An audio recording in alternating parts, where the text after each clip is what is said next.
Olá, estudantes do agronegócio, disciplina de economia, que é o professor Tarcísio Teixeira. Tudo bem com vocês? Como eu falei, a aula 3 de economia eu pretendia também trabalhar com alguns conceitos sobre inflação e explicar uma noção básica de como são os mecanismos de hedge, ou seja, aqueles mecanismos que faz proteção, travamento de preço no caso de produtos agrícolas, por exemplo, soja. Porém, a aula já tinha chegado ali em 1 hora e 30 minutos e eu decidi então fazer uma divisão, tá? Então eu vou falar um pouquinho agora sobre inflação, o que isso impacta, né, na vida do brasileiro, o que isso impacta na economia, e depois eu falo dos mecanismos de proteção e dou um exemplo para vocês aqui entenderem matematicamente. Lógico que vai ser uma noção, né? Porque os mecanismos de proteção são mecanismos complexos que dependem de duas coisas. Você tem que ter uma formação teórica bem aprofundada sobre o assunto, né, entender muito de bolsas, de derivativos, e depois você tem que atuar. Trabalhar com derivativos e hedge é igual médico que é cirurgião. Tem que estudar e depois em seguida tem que praticar mesmo. Tá? Ver alguém fazendo e depois começar a fazer. Mas vamos lá, o que é inflação?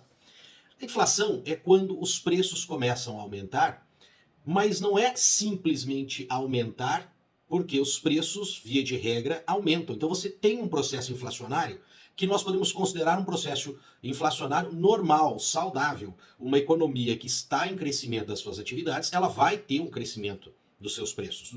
Isso é normal, significa que nós estamos tendo uma demanda, né? Essa demanda está procurando esses produtos, consequentemente, ele está sempre sendo elevado um pouco. Porém, quando essa economia está em equilíbrio, há uma disputa entre os ofertantes. Então, quando eles percebem essa oportunidade no mercado, que está tendo uma demanda maior, eles podem sim até elevar o preço. Mas isso é rapidamente corrigido porque alguém entra ofertando mais produto. E, consequentemente, se desfruta de um pouco daquele aumento de preço, depois aquilo cai, aí ele sobe de um outro produto, chega mais oferta, aquele preço cai de novo. Tá? Então, essa subida gradual de preços e também a sua queda gradual é um processo normal dentro de uma economia saudável. O que é um processo inflacionário anormal? Aí, modo dragão ligado. Tá? É quando isso começa a ocorrer, tá, em um descompasso com essa capacidade dos ofertantes. Aliás, pode estar, ao contrário, estar tendo uma retração. Então, consequentemente, esses preços podem estar aumentando. E isso vai provocar um monte de desequilíbrio nesse ecossistema econômico de um país, de uma sociedade. Tá? Então vamos dar uma olhadinha aqui agora. Quais os tipos de inflação? Né? É uma classificação que indica quais os fatores são esses promovedores de inflação. Então, inflação de procura. Ora, quando aumenta demais a demanda pelos produtos. Quando que ocorre isso? Isso ocorre, gente, quando você tem, por exemplo, um aumento de salário. Principalmente quando você tem um aumento de salário massivo no país. Por exemplo, aumentar, elevar o salário mínimo. Então, quando você aumenta o poder de compra do salário mínimo, vai existir um processo inflacionário, porque são, no caso do Brasil, muitas pessoas que têm o seu salário regulado por esse mínimo, tá? Ele é uma referência, então uma elevação enorme de pessoas. E essas pessoas, né, por menor que seja o valor absoluto para cada uma delas, de R$ 50, de R$ 100, mas o impacto disso na economia é gigantesco. Então essas pessoas, elas não vão fazer grandes aquisições. Esses R$ 50, R$ 100 a mais no salário significa que vão comprar mais arroz, mais carne, mais refrigerante. Só que, por sua vez, esse dinheiro que está girando ali na vendinha, no mercado, no supermercado, também aumenta o poder aquisitivo do quê? De gerentes, de administradores, de empresários, e, consequentemente, esses também vão gastar mais.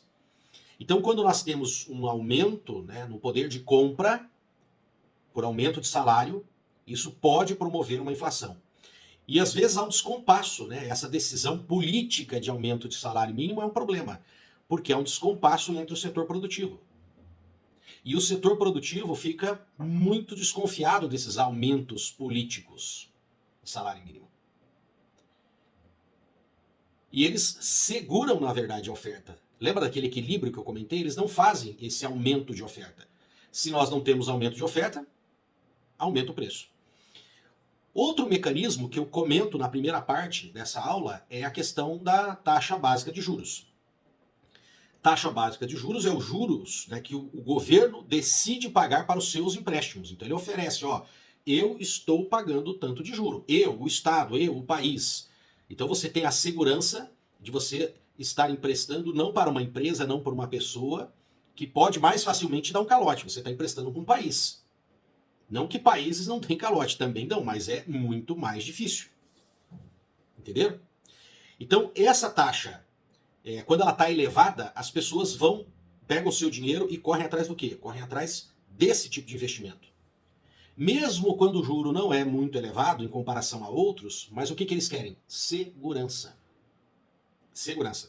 E cabe lembrar que o Estado, na verdade, ele oferece tipos diferentes de títulos. Então, quando os títulos têm um prazo maior, ou seja, que o governo pode ficar mais tempo trabalhando com aquele dinheiro para pagar, eles acabam pagando um juro maior.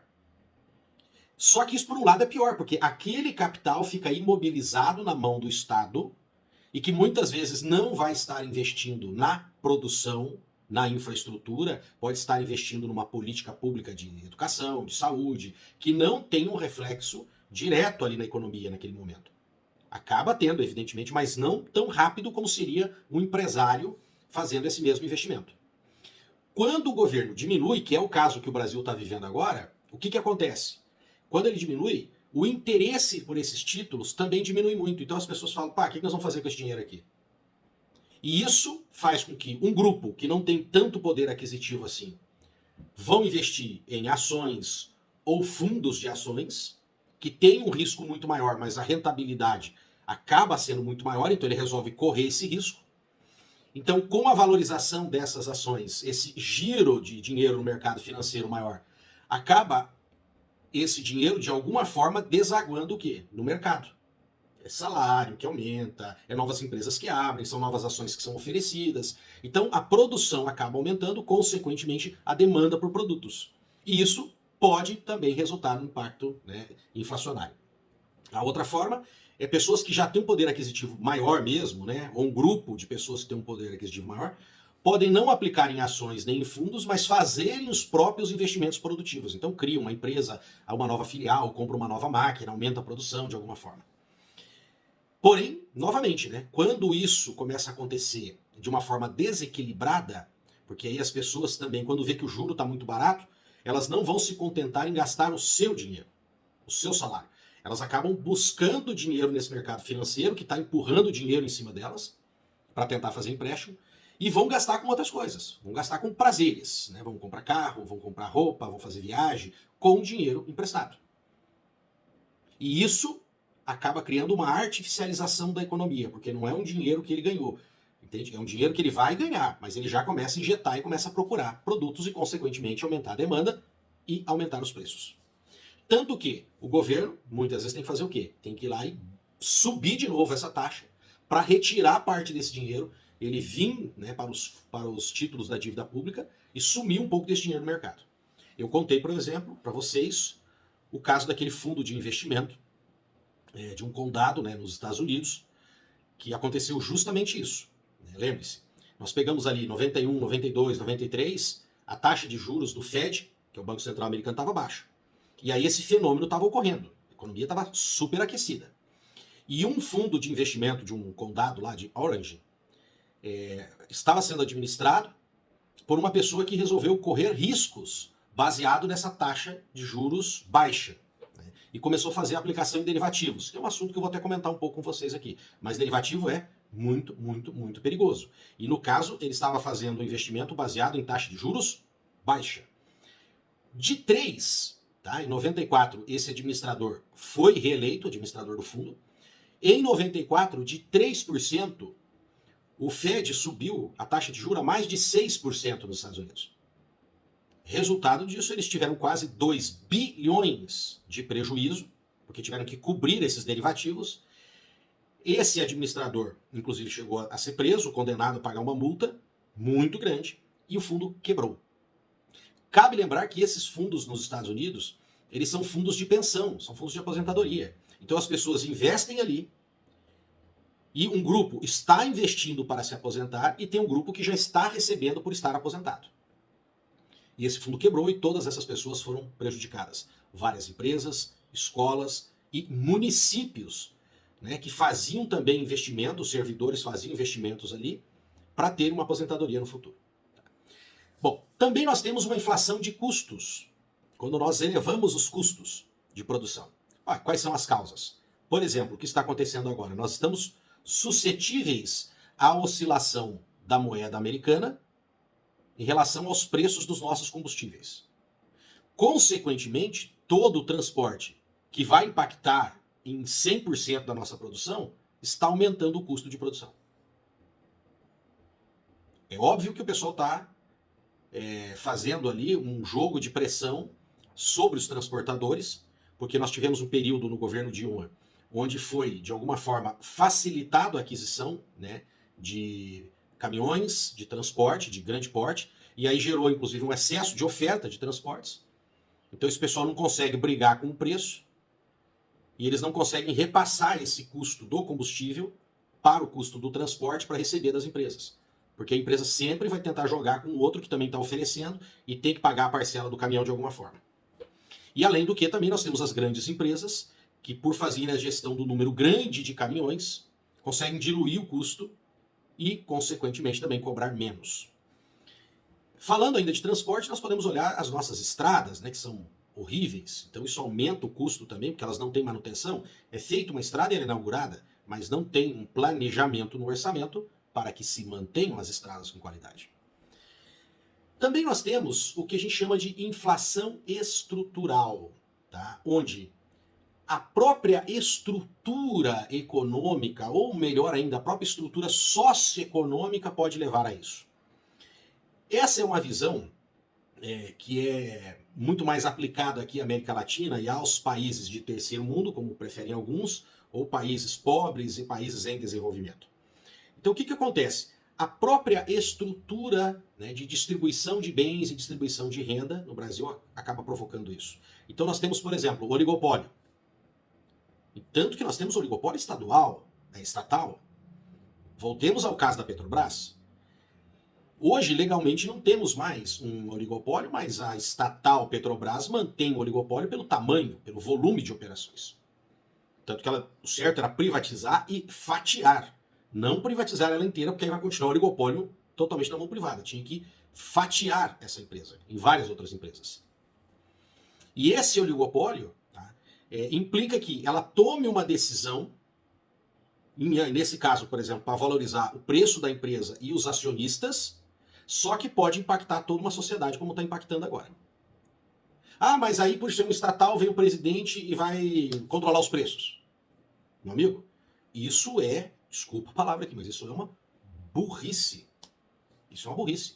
Prova do que está aí que o presidente nem controlou preços. Ele falou alguma coisa que daria a impressão que ele iria controlar os preços. O que aconteceu com a empresa? Bilhões de prejuízo. Como é uma empresa muito grande, né, no mercado de ações, ela puxou todo mundo para baixo e naquele dia foi um horror no mercado financeiro. Depois o presidente muda um pouquinho o discurso, temos ali uma elevação um pouquinho maior logo no dia seguinte, uma pequena elevação no outro dia e depois queda de novo, porque vem falar de outra estatal que é o Banco do Brasil. Então esses tipos de oligopólio, seja privado, seja estatal, pode provocar esse tipo de funcionamento aberrante da inflação. Também a forma de distribuição das terras, né? Eu tenho uma aula no meu canal, inclusive, que eu explico essa questão de reforma agrária. Que hoje, infelizmente, também ela é contaminada, né, com perspectivas ideológicas. E se confunde, por exemplo, o movimento dos trabalhadores sem terra com essa questão de uma divisão agrária no país. Então até convido a todos que assistam essa aula, está na playlist de Direito Agrário, onde eu comento países, inclusive com apoio até dos Estados Unidos, que passam sim por uma reforma agrária. E vocês vão perceber que é interessante que tenha um sistema de reforma agrária no país. Ele pode não estar atuando se há uma saúde na estrutura agrária do país.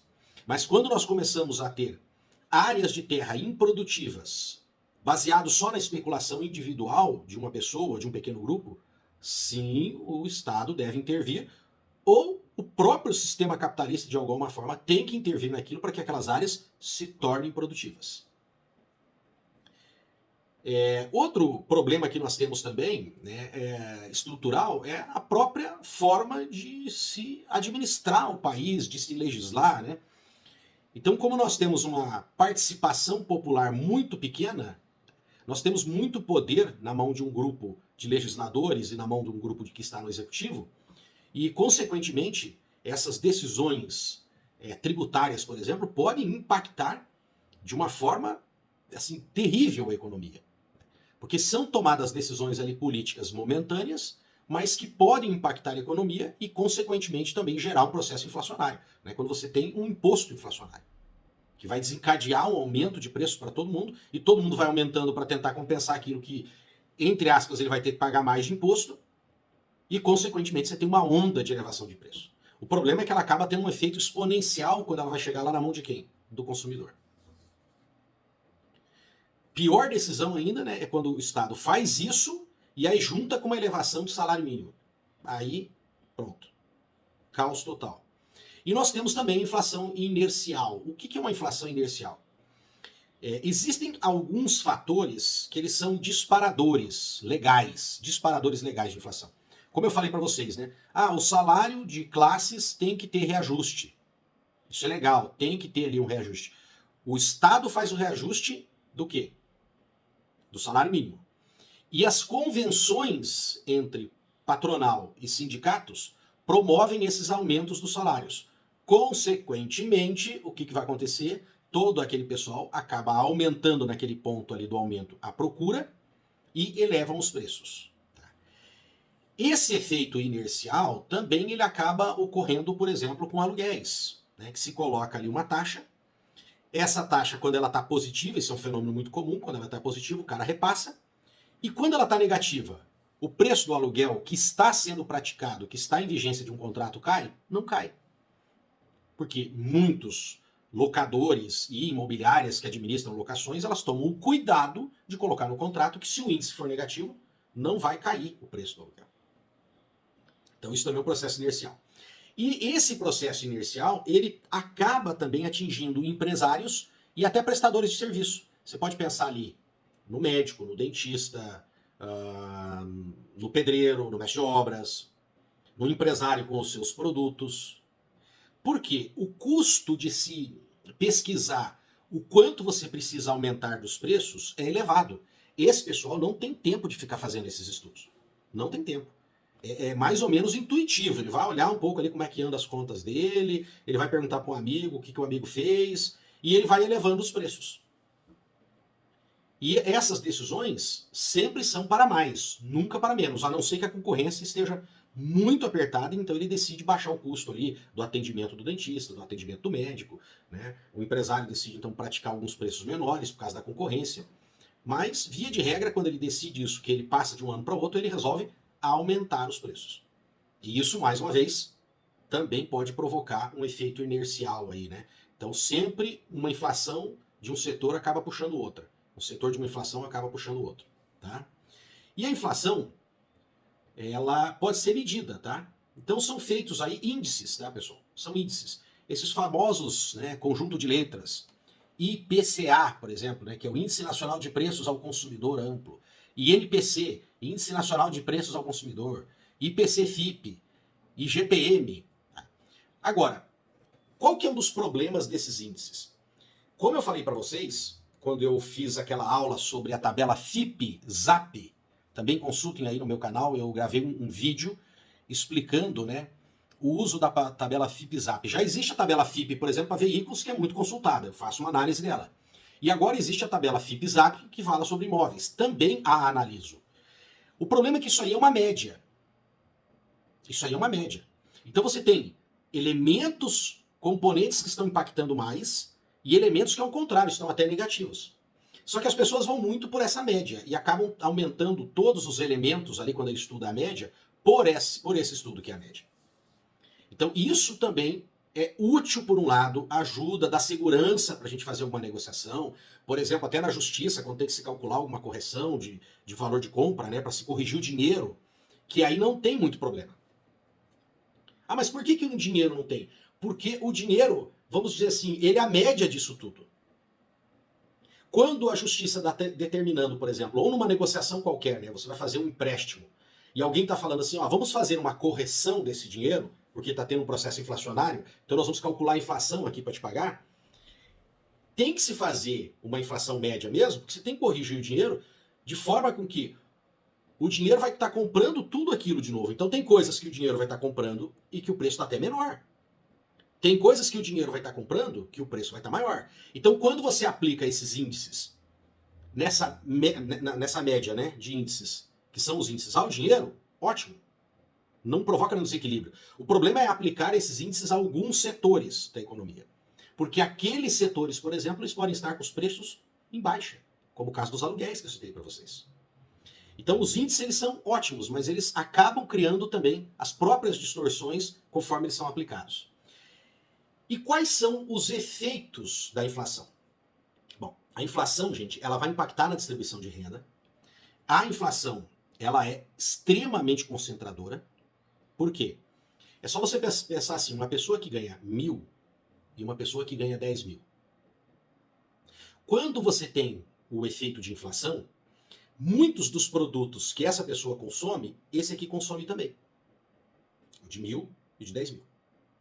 O problema é que quando você eleva o preço aqui dos impostos no arroz, para essa pessoa aqui comprar, você levou lá R$1 da inflação, né, que pode ter sido até por causa de um imposto, né, como eu falei, imposto inflacionário, ou o custo de produção, subiu R$1 aqui no preço do arroz, o que representa R$1 para o salário de 1.000?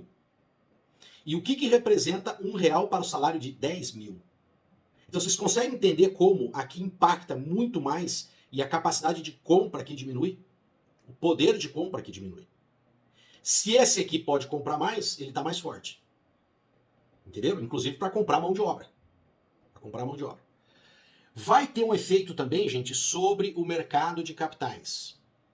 Os mercados de capitais, como eu falei para vocês, são essas ações que giram, os derivativos, né? E vai impactar. O processo inflacionário normalmente assusta o investidor.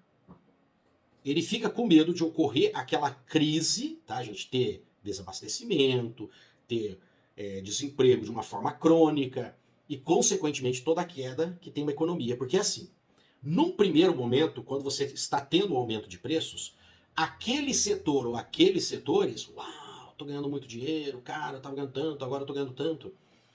Mas isso vai impactar em quem? Naquele que tem menor renda. Quem que é? Funcionário. O empregado.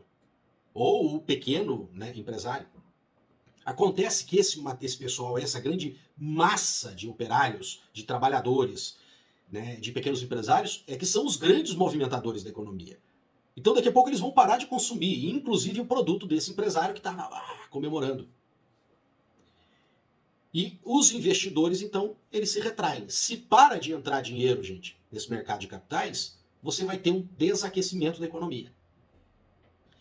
E aí, se está naquele processo inflacionário inercial que eu falei para vocês, né, que você jogou a bola de boliche aí, ela vai bater lá no final, vai dar um strike lá no final, e eles retiram esses investimentos, pode cair ainda mais a produção, a oferta. Menos oferta, pior ainda o processo inflacionário.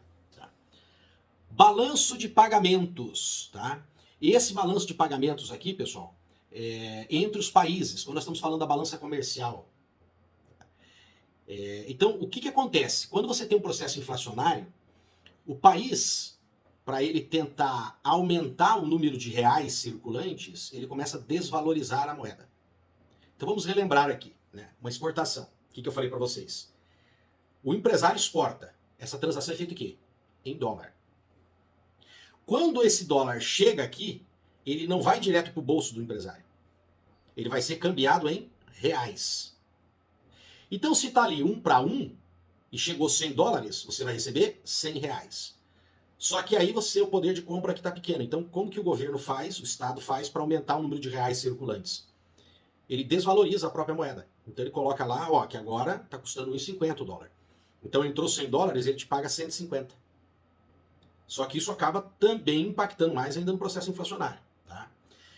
Ele causa também um efeito sobre as expectativas. É mais ou menos o mesmo efeito que eu comentei com vocês quando a gente está falando ali de mercado de capitais. Os empresários, vão retrair. Não só aquele que tem investimento na bolsa, mas o próprio empresário. Ele queria abrir um bar. Não vou abrir não, cara. Ah, eu queria abrir uma oficina. Acho que não vou não. Ah, eu queria abrir uma filial. Não vou não. Coisa tá feia. Tem que esperar passar a crise. Tem que esperar passar a crise. Vocês entenderam? O próprio consumidor também vai retrair. Falei, não sei não, hein? Subindo demais, os preços estão muito altos. Ah, eu vou esperar porque depois isso passa e o preço vai cair. E quando ele espera, a economia... Na verdade, isso é aquele passo que eu comentei com vocês, né? Que num primeiro momento tem aquela demanda, eleva os preços, o empresário fica, beleza, tô ganhando muito dinheiro. Só que chega um momento desses impactos negativos e pode ter uma queda súbita. Aí o que o empresário, por exemplo, um lojista tem que fazer? Se cai a venda da geladeira, do sofá, ele tem que começar a diminuir o preço. Senão ele para de vender. E se ele parar de vender, ele morre. Só que ele comprou por um preço elevadíssimo. Então ele também não tem muita margem para baixar isso. Porque se ele começar a baixar, gente, ele vai começar a empatar. Daqui a pouco ele não tem mais lucro, daqui a pouco ele não paga mais tributos. E aquela empresa é uma séria candidata a quebrar. Também nós vamos ter um efeito sobre os pagamentos de empréstimos, tá? E de impostos. E, evidentemente, que quando começa esse processo de desaceleração, as pessoas também diminuem isso, elas vão fazer escolhas. E uma das escolhas, elas preferem parar de pagar empréstimos. E, inclusive, elas acabam contando com o quê? Eu vou ter que fazer uma negociação uma hora, então simplesmente vou parar de pagar. E uma grande massa, tá, gente, que são, por exemplo, assalariados, eles não têm problema, né? O que o banco faz com eles? O cara tem a roupa, ele paga a comida, ele tem uma geladeira, ele tem uma televisão e mora num apartamento alugado. E muita gente assim tem empréstimo. Então ele não vai perder nada, ele não vai se comprometer, como o caso de um empresário que quando para de pagar os seus empréstimos, impacta diretamente na sua atividade produtiva, na sua capacidade de tomar novos empréstimos.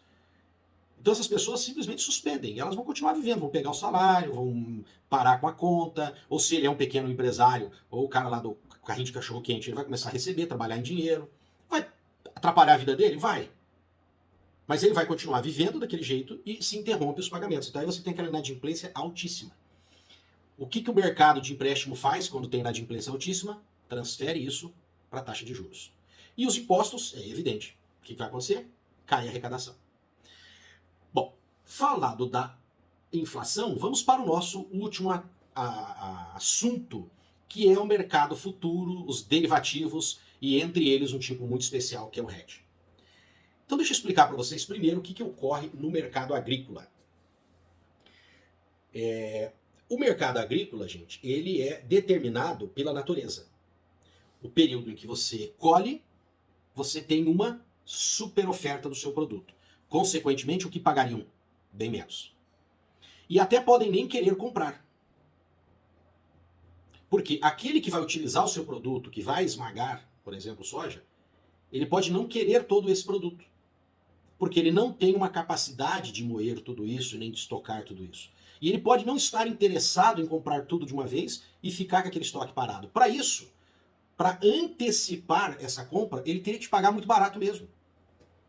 E não é porque esses empresários, gente, chamados aí alguns, né, são atravessadores, eles compram para revender, não é porque ele é um monstro malvado. É que não tem como ele pagar um excelente preço, criar uma estrutura de armazenamento e ficar com aquele capital todo parado. Sendo que ele não vai processar todo aquele soja.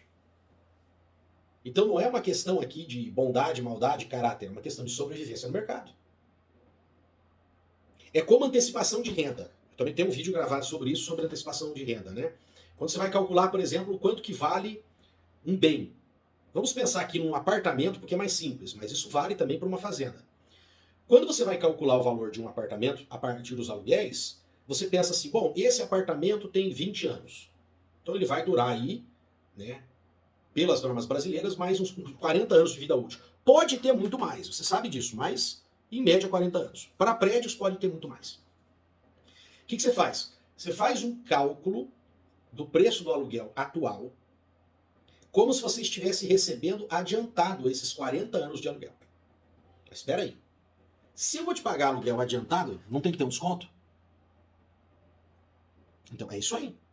Então nós vamos aplicar uma taxa de desconto a cada aluguel. E quanto mais longínquo estiver esse aluguel no tempo, maior esse desconto. Então aquele aluguel do 40º ano, né, do 12º mês do 40º ano, é o que vai te dar menos.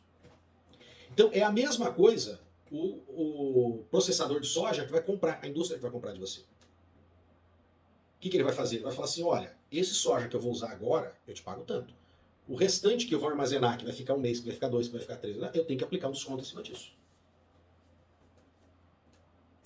E o que aconteceu? É que o produtor também comprou os insumos num período que está todo mundo tentando comprar insumos, então você tem uma demanda, ele está pagando caro. E é normal se deixar para o período em que você vende a colheita para você pagar isso. Então, isso gera um desequilíbrio enorme no mercado. Então, havia um período, né, no caso da mandioca aqui no Brasil, isso ainda ocorre, né? Havia um período que nós tínhamos poucas pessoas plantando, se vendia imediatamente a colheita, e havia uma disputa por comprar essa colheita, e levava os preços. Aí levava o preço, saía todo mundo plantando, tinha uma oferta muito grande, caía o preço de novo. Então nós temos alguns mecanismos aqui para ter essa proteção. Um mecanismo, que aí eu ensino lá na disciplina de políticas públicas, esse vídeo ainda ele não está gravado, mas para aqueles que se interessam, né, você tem a aula 1, a aula 2, na aula 3 nós vamos falar desses mecanismos, né, de política pública, inclusive para controlar o preço. E aí nós vamos falar nessa intervenção do governo de colocar um preço mínimo e até comprar para fazer estoques do Estado, do governo, para poder interferir no mercado de preço. Mas esse é um mecanismo.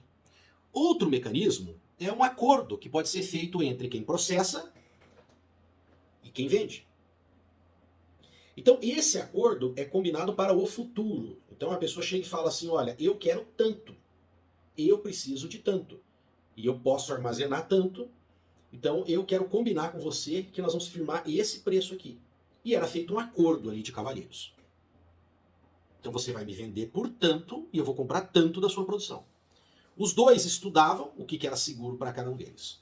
Porém, o que acontecia é que esse acordo aí, ou né, antigamente feito no fio do bigode, ou depois até feito um acordo com multa, né, por descumprimento do acordo, passou a ser muito desrespeitado. Por quê? Porque o produtor, ele esperava alguns momentos em que o preço se elevava muito, mas muito mesmo. Como o preço se elevava muito, ele percebia que vendendo na praça, ele ia ter dinheiro, que ia dar lucro, e ele ainda pagaria aquela multa tranquilamente, sem ter problema nenhum. Tá aqui, ó, paguei a multa. Só que essa multa não era suficiente para cobrir o prejuízo que a indústria tinha. Muitas vezes algumas indústrias quebravam, porque elas tinham contratos com fornecedores, e não era só a questão dela pagar multa para o fornecedor. É que o fornecedor, o seu comprador, né? O seu comprador ia buscar uma outra indústria, acabava com o contrato dele. Então ele não tinha mais contratos para o ano que vem, para vender o óleo, por exemplo, o farelo de soja. Então você quebrava aquela empresa. Fala, então eu vou colocar uma multa muito grande. Tá. Só que quando você colocava multa muito grande, para você deixar esse agricultor aí, né, realmente preso, ele fugia daquilo, ele ficava com medo. Então isso induzia também a fechar menos contratos. Bom, então o que começa a acontecer? Eles percebem que isso é uma saída, isso é uma possibilidade, só que ele não poderia, esses acordos, serem fechados ali entre pessoas. Que o ideal é que isso fosse fechado num ambiente totalmente seguro, onde quem se compromete a comprar, quem se compromete a vender, fosse obrigado a fazer essas compras. E no mercado tão pulverizado, onde participassem tantos produtores, que ele não correria nenhum risco de fechar com um aqui e depois não ter com quem comprar, porque naquele mercado grande e pulverizado, ele poderia fechar contratos que poderiam ser levados à execução e à entrega do produto com diversos outros produtores. E esses ambientes são o quê? Essas bolsas de mercadoria. Bolsas de mercadorias e de futuro, porque se negociavam para o futuro. Quando começa a crescer essas bolsas de mercadoria futuro, que dão essa estabilidade, porque ali você tem muita gente num ambiente institucionalizado e você tem segurança de fazer a sua venda e de fazer a sua compra, eles percebem que é possível criar produtos derivados dessas operações físicas, de você estar comprando realmente soja e o outro estar realmente vendendo soja para ser entregue. Então eles perceberam que eles podiam criar tipos de negociações que são em paralelo a esse tipo de negociação, que são os próprios contratos que são firmados. Ou seja, acaba surgindo daquele comércio físico o comércio de papel, de compromisso. E isso vai evoluindo, tá, gente? Até chegar num tipo especial de derivativo. E esse tipo especial de derivativo é chamado de hedge. E o hedge ele acaba tendo uma dupla função. Esse papel que é fechado entre as pessoas, esse papel que é fechado entre as pessoas que estão comprando soja e vendendo soja, ele tem essa função de hedge mesmo, que é proteger por uma cerca, seja lá o significado que tenha no original, mas é mais ou menos isso. Para nós é travar preços. E acaba tendo também um significado para quem quer explorar o próprio papel, comprar na oscilação desses papéis. Ele não está se importando com o mercado de soja. Você que é do mercado de soja está fazendo isso para travar o preço. Mas ele está comprando e vendendo aquele documento. Então é um mercado que se tornou um mercado exclusivamente do derivativo. E é necessário que exista esse cara aí no meio, entende? Esse interessado em comprar e vender o papel, apostando no preço que sobe e no preço que abaixa desse papel. E você sabe como que é o nome desse agente que não é do soja? Ele só está ali de olho no derivativo para comprar e vender aquele papel? Especulador. Eu sei que para quem é produtor tem um horror quando se fala as palavras, porque o especulador é sempre aquele que era visto como o cara mal da história, né? Bom, na verdade aqui ele é um mal necessário, vamos dizer, porque se não tiver ele ali comprando e vendendo, esse mercado fica travado. Ele perde essa fluidez que eu vou mostrar para vocês agora. Então agora fiquem de olho nessa tabelinha que eu vou mostrar um exemplo aqui de hedge para vocês, tá? Existem, óbvio, também muitos outros materiais aí na internet, tanto escritos como vídeos, mostrando isso, né? Eu espero que a minha forma que eu apresento aqui seja bem didática para vocês. Vamos lá. Então é o seguinte, nós vamos ver aqui o que eles chamam de ajuste de posição. Ajuste de posição é o efeito que vai existir, nos papéis. Então lembre-se, a primeira coisa para você entender aqui, você faz um contrato, que é ali o contrato do cara que compra e vende soja mesmo, um contrato físico, e você faz um contrato de papel. Então uma das dificuldades que a gente encontra quando a gente vai explicar isso para uma pessoa, para um produtor, para um aluno, é que ele não entende que, na verdade, o hedge é o papel. E tanto que existe o especulador que ele pode trabalhar só com esse papel aqui, só com esse documento que foi firmado. Entenderam? Bom, então vamos lá. Para ser comercializado na bolsa, gente, o produto tem que ser padronizado. E aí ele tem um nome que é commodity. Então tem toda uma padronização do tipo de impureza, o teor de óleo, do soja, e aí vai. E uma das padronizações é a quantidade. Então, cada lote ele é de 450 sacas. Cada lote. Que aí você faz um contratinho daquilo ali. Aí, vamos pegar aqui um exemplo que foi feito 5 contratos. 100 contratos, aliás. 100 contratos. Então, quantidade de contratos, 100. O valor do dólar, tá, pessoal? Quando eu fiz isso aqui, que foi dia 7 de março, estava 5,69. O valor de saca de soja estava 174,34. Você sabe que depende um pouco do mercado, né, o ponto de entrega do seu soja. Mas eu peguei aqui, provavelmente do sul, 174,34. Tudo bem? Esses são os dados do dólar, porque essas comercializações são em dólar. Tá? A quantidade de contratos, que são 450 sacas cada contrato. E o preço que estava o soja ali. Agora vamos lá então, como é que funciona? Você vai fazer o seguinte. Você está pensando em vender ou comprar soja. Vamos pensar na hipótese de vender. E você pensa assim, poxa vida, e se o preço subir? Maravilha, ganhei dinheiro. Eu ganhei dinheiro. Então aqui, ó, o preço subiu. Agora, e se o preço baixar? Tá aqui, ó, e o preço baixa. O que aconteceu? Prejuízo para você. Aí você fala, pô, o que eu posso fazer? Tá, mas e se eu vender antes aqui? Ah, esse que é o problema. O preço está aqui hoje, não está assim? Você corre o risco de cair, prejuízo, você corre o risco de a possibilidade, né, de subir, você ganhou. Aí o preço está aqui ainda, média. Você fala, ah, eu vou vender antes. Vou vender agora. Tá. Em que condições que a pessoa concorda de comprar de você? As condições que a pessoa vai concordar em comprar com você é pagando um desconto. Lembra daquela questão da antecipação? Ora, se você quer que eu pague antes, você vai ter que concordar que eu tenho que descontar, porque eu estou antecipando o dinheiro para você me entregar depois. Então, o que eu poderia fazer para ter uma tranquilidade dentro de uma certa margem de segurança? O que eu posso fazer? Então, vamos lá. É o seguinte, voltando aqui à nossa tabela. Existe uma margem que esse preço vai subir. Então, dentro dessa margem de segurança, que é muito estudado por estatística, né? Eles pegam muitos e muitos anos dessa oscilação, né? Dos fenômenos que ocorrem que podem impactar nessa oscilação de preço, e eles definem, olha, uma margem de oscilação dos preços do soja, por exemplo, é 5%. Tanto que você pode fazer proteção, né? Você pode fazer hedge aí de 5%. Por quê? Porque a margem de oscilação é 5%. Menos do que isso não dá. Porque aí, se essa oscilação for maior que isso, esse valor ali não vai cobrir. Mas você pode também fazer uma negociação, você pode fazer um aporte ali de dinheiro maior do que esses 5%? Pode. Mas o detalhe, então, é que você não vai pôr em dinheiro todo o valor do que você está negociando ou pretende vender.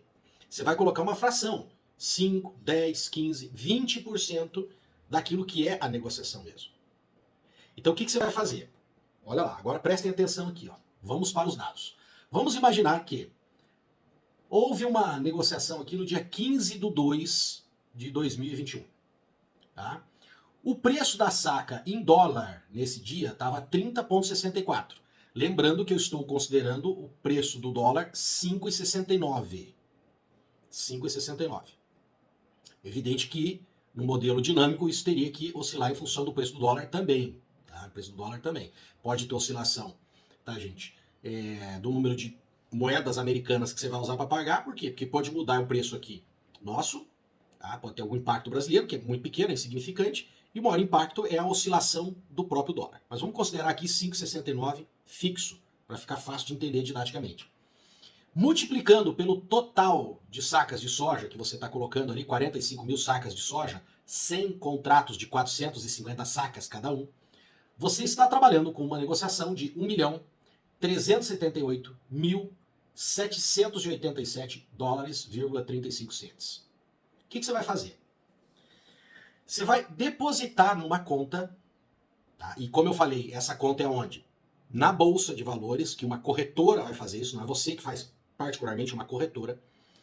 E você vai depositar uma margem. Nós escolhemos aqui uma margem de 20%. Você vai perceber que ela ultrapassou o nível de segurança. Poderia ser menos. Você poderia fazer uma simulação aqui, como eu fiz, com 5%, e 5% seguraria essa barra aqui tranquilamente das oscilações que eu pus.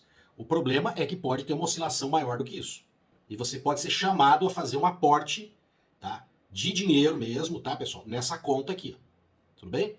Então, no caso, 20% de 1.378.787,35 resultou num depósito de garantia de segurança de 275.757 dólares e 47 cents.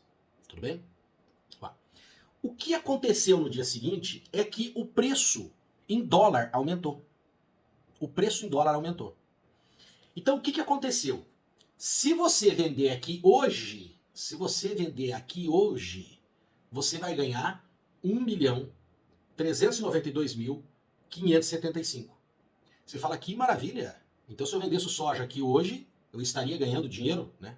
Sim, porque o soja aumentou. Mas o que vai acontecer lá com o teu dinheiro que você colocou como garantia? Ele vai diminuir.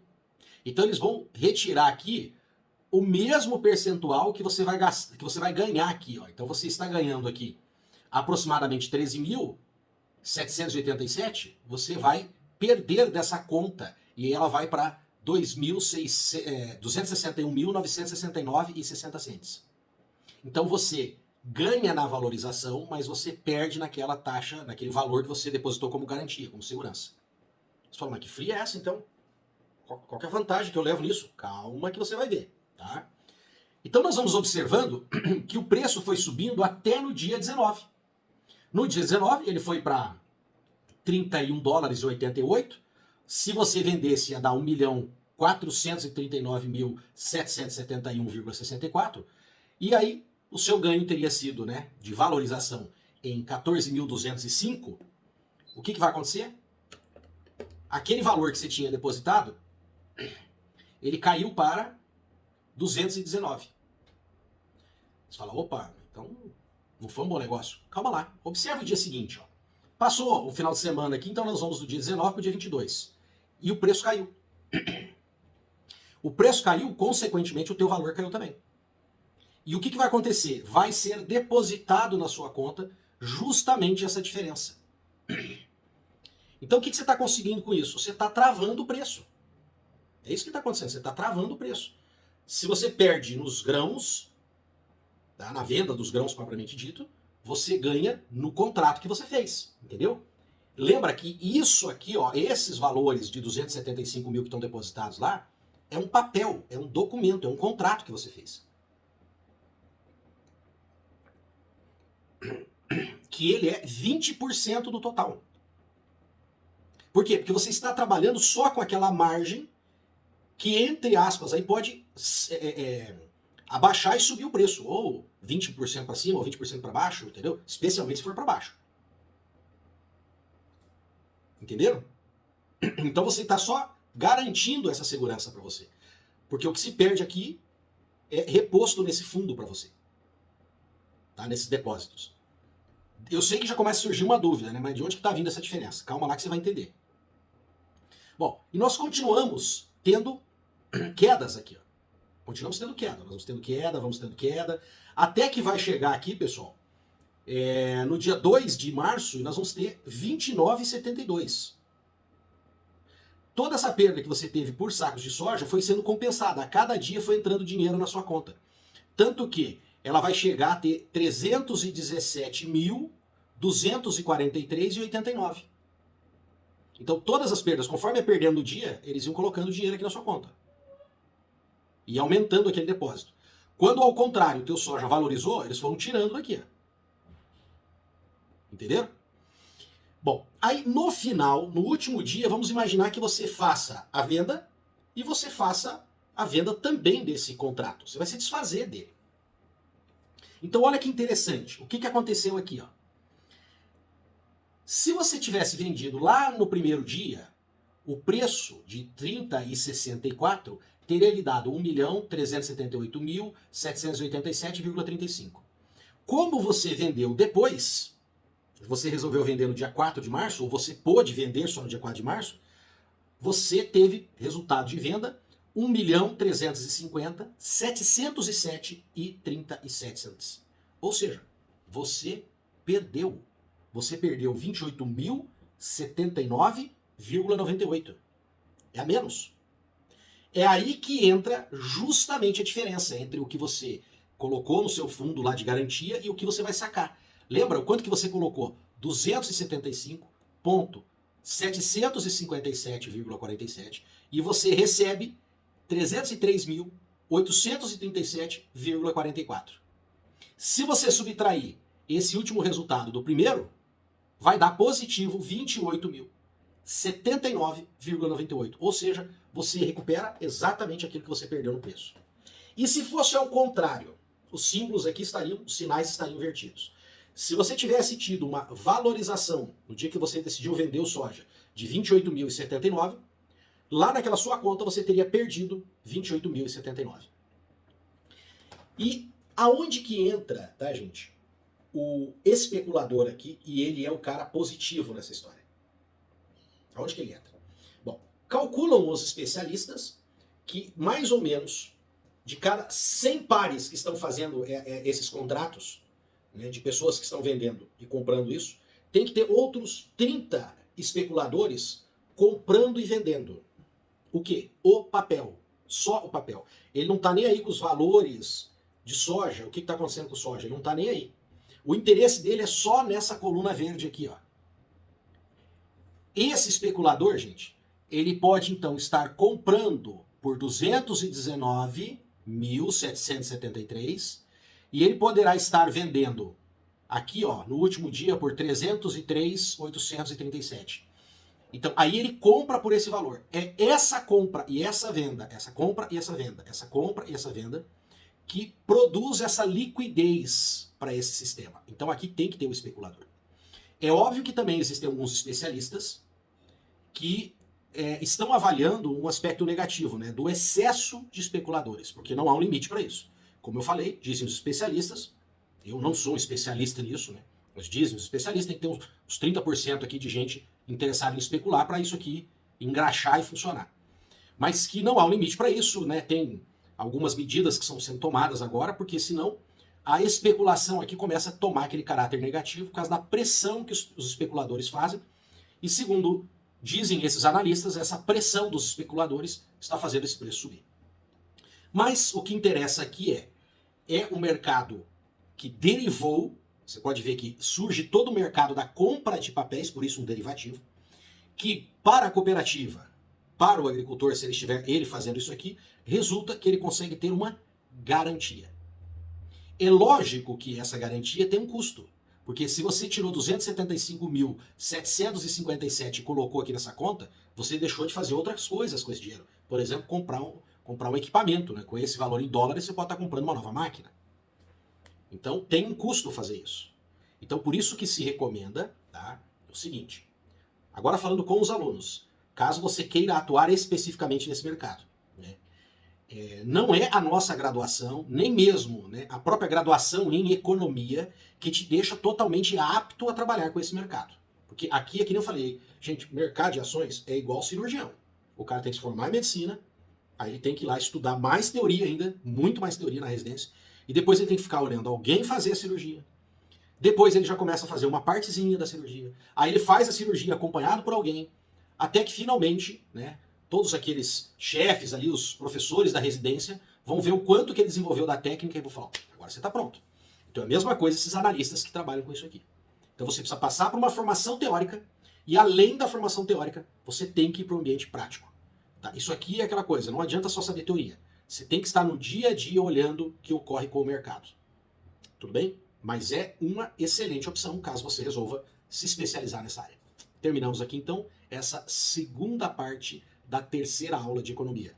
E como nós estamos adotando esse modelo concentrado, tá? Então agora nós teremos a nossa quarta, se der tudo certo, última aula, e no máximo uma quinta aula aí, de uma hora e pouca, no máximo. Mas eu espero concluir todos os conteúdos com a quarta aula. Valeu, pessoal. Um abraço.